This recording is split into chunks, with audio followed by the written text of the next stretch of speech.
Bitka kod Zvečana 1094. Početak srpske pobune protiv Vizantije u 11. veku, dok Vizantijsko carstvo pokušava da očuva svoj uticaj na Balkanu, u Raškoj se diže župan Vukan, ratnik, strateg i otpornički vođa. Bitka kod Zvečana 1094. godine predstavlja jedan od prvih ozbiljnih sukoba između srpskih snaga i moćne Vizantije. Vizantijska vojska je brojčano jača, profesionalna, organizovana po tematskom sistemu.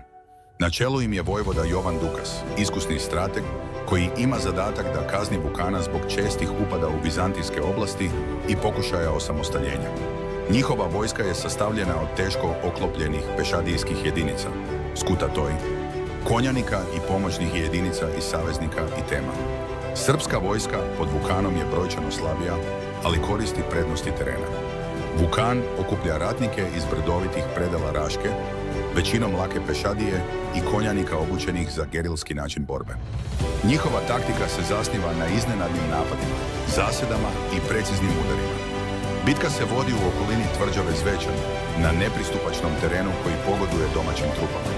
Vizantinci, naviknuti na otvorene bojeve linije, nisu očekivali napad iz više pravaca i niskih dolina. U trenutku kad vizantijska vojska pokušava da se rasporedi u borbeni poredak, Vukan naređuje napad. Srbi iznenađuju protivnika, koristeći gustu šumu i neravan teren kao zaklon.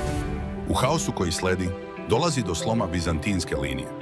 Vukan lično predvodi napad konjice, a vizantijski komandant Jovan Dukas biva opkoljen i zarobljen. Ishod, ogromna pobjeda za Vukana. Vizantinci su poraženi, a Jovan Dukas postaje talac, što županu daje ogromnu prednost u daljoj političkoj igri. Značaj bitke. Bitka kod Zvečana je prekretnica u srpsko-vizantijskim odnosima. Pokazuje sposobnost srpske vlastele da se organizuje, pruži otpor velikoj sili i uspostavi temelje buduće nezavisne države.